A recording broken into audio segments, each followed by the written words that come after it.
Ibu, bapak, saudara-saudari, sahabat kenalan, adik-adik, anak-anak yang saya kasihi, kembali bersama dengan saya Romo Kristoforus Hariliong.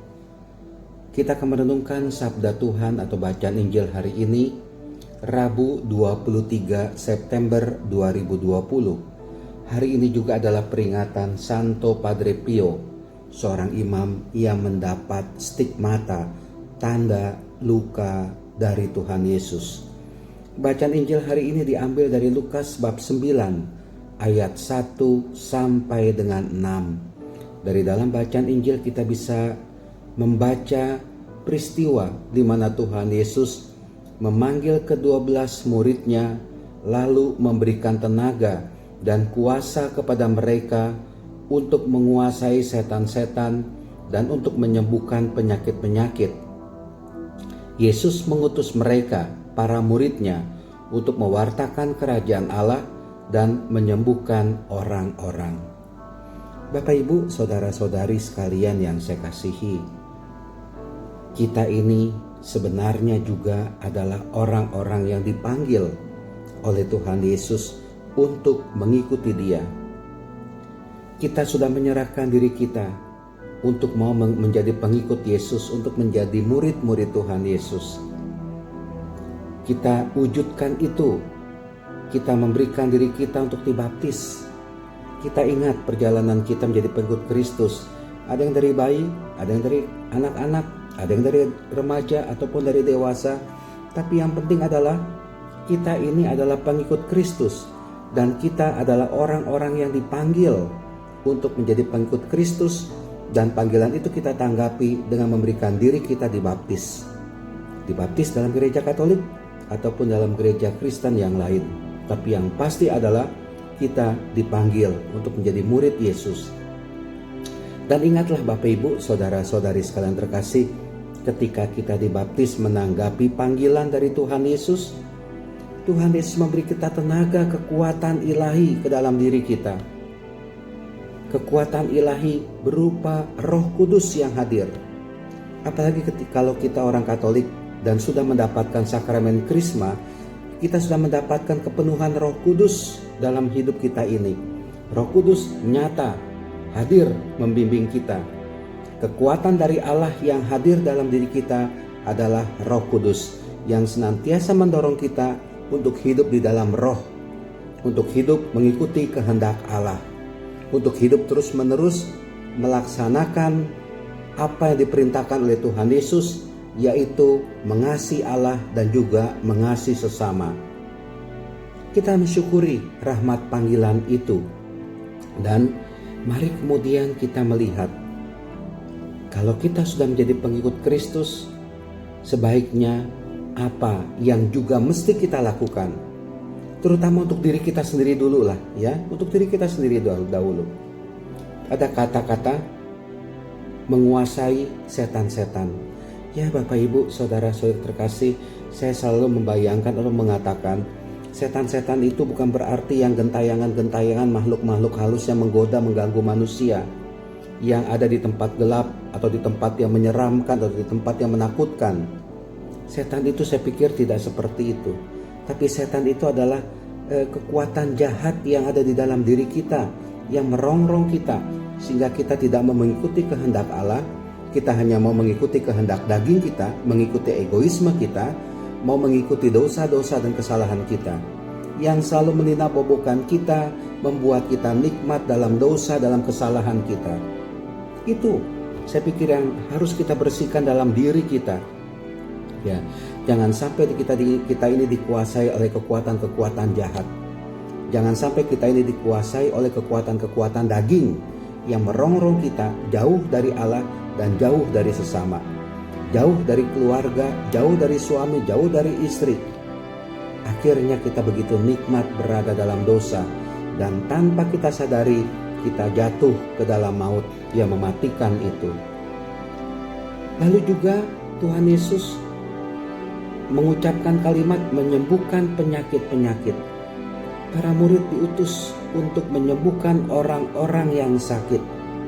Bapak Ibu, saudara-saudari terkasih, memang kita mohon kepada Tuhan. Kalau kita punya penyakit, kita mohon untuk disembuhkan. Oke, silahkan kita mohon kepada Tuhan, dan itu memang sangat kita harapkan. Kesembuhan dalam arti kesembuhan fisik. Tapi ada juga Bapak Ibu, saudara-saudara kasih, suatu penyakit yang kelihatannya susah untuk kita sembuhkan. Apa itu? Luka batin misalkan saja. Itu saya pikir gak ada obatnya. Obat secara fisik. Tapi saya pikir luka batin itu ada obatnya. Asalkan kita mau menerima sabda Tuhan dan mau mengampuni. Bukankah Tuhan Yesus juga mengatakan hari Minggu yang lalu, bukan hari Minggu kemarin, yang lalu itu, berapa kali saya harus mengampuni? Petrus bertanya, sampai 7 kali? Tuhan Yesus mengatakan 70 sampai 7 kali. Tak terhingga. Dan itulah dia, saya pikir, kalau orang mau sembuh dari luka batin, ampunilah orang yang melukai Anda, yang menyakiti Anda. Anda akan sembuh. Obatnya itu tidak mahal.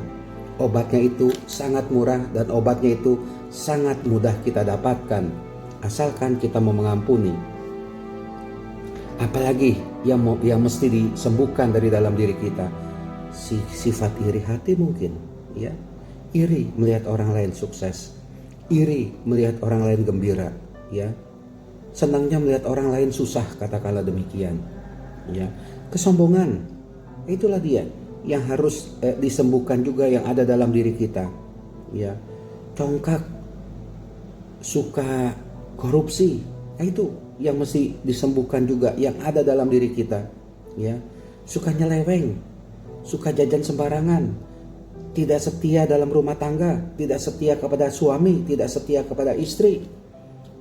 Ya itulah dia, ya, penyakit yang harus disembuhkan itu yang ada di dalam diri kita, yang mungkin kita nggak bisa menyembuhkannya itu. Tapi mari kita mohon kepada Tuhan, ya. Tuhan, saya punya penyakit ini, ya seperti tadi saya katakan, entahlah Tuhan, saya punya penyakit ini, penyakit fisik, entah penyakit jantung, entah penyakit apa, atau kanker atau apa, ya. Kita mohon kepada Tuhan, Tuhan sembuhkan saya dari penyakit ini. Dan juga mari kita terbuka kepada Tuhan. Saya juga punya penyakit kesombongan, ya, yang ada dalam diri saya. Iri hati yang ada dalam diri saya. Tuhan, tolong sembuhkan saya. Nah, ini kita mohon kepada Tuhan. Pertama-tama untuk diri kita sendiri dulu, untuk disembuhkan, mengalami sentuhan dari Tuhan Yesus yang menyembuhkan kita.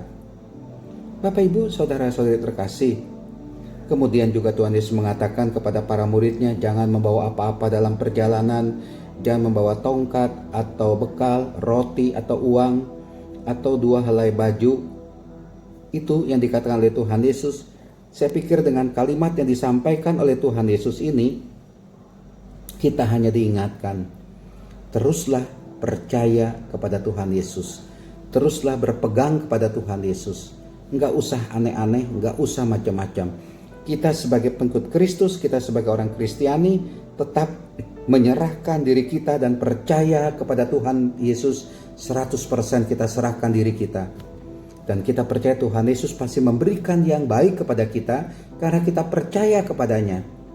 Jangan sampai ya kita sebagai orang Kristiani, pengikut Kristus, kita nyeleweng dalam arti apa? Banyak itu orang Katolik kadang-kadang, ya, yang suka saya pertanyakan, mau menikahkan anaknya, katakanlah tanya kepada orang pintar, kapan waktu yang baik untuk menikah? Kenapa nggak tanya kepada Tuhan Yesus? Kenapa nggak berdoa kepada Tuhan Yesus? Kalau membangun rumah, katakanlah banyak itu ya katakanlah hal-hal yang saya nggak tahu bagaimana, ya, yang agak aneh, dan kenapa kita tidak membuat Tuhan Yesus campur tangan dalam membuat rumah? Kenapa kita tidak mempersilahkan Tuhan Yesus hadir, ya, menguatkan kita supaya rumah itu bisa dibangun dan jadi nggak usah tanya ke hal-hal yang lain-lain yang di luar iman, di luar kepercayaan Kristiani, ya. Kita percaya saja sama Tuhan Yesus, kita beriman saja sama Tuhan Yesus, itu yang penting, ya. Nggak usah kita nyeleweng lah. Tetap kita percaya Tuhan Yesus selalu memberikan yang baik kepada saya. Lah, Kadangkala begini ya, manusia suka begini. Ya habis kamu nikahnya nggak di hari yang baik sih, lalu cerai lalu pisah. Saya nggak percaya dengan pendapat seperti itu ya. Lalu hidup rumah tangga Anda menjadi kacau, hidup rumah tangga Anda menjadi berantakan. Yang membuat rumah tangga berantakan bukan Tuhan. Yang Tuhan tidak pernah merencanakan rumah tangga yang berantakan, tapi Andalah, sayalah, kitalah yang membuat rumah tangga itu berantakan karena tidak setia, tidak mengikuti ajaran Tuhan Yesus untuk saling mengasihi. Maka dari itu kita sebagai pengikut Kristus, mari kita tetap setia pada Tuhan Yesus, mengikuti Tuhan Yesus, mohon petunjuk dari Tuhan Yesus, mohon bimbingan dari Tuhan Yesus, serahkan seluruh hidup kita, serahkan seluruh rencana kita, supaya diberkati, dilindungi, disertai oleh Tuhan Yesus, dan menghasilkan buah dalam kehidupan ini. Nah Bapak Ibu, saudara-saudara terkasih, mari kita syukuri rahmat panggilan yang sudah diberikan oleh Tuhan Yesus kepada kita. Jadilah murid Tuhan Yesus yang setia. Jadilah murid Tuhan Yesus yang mengikuti teladan Tuhan Yesus. Marilah kita tetap setia kepada Tuhan Yesus yang sudah memanggil kita. Amin.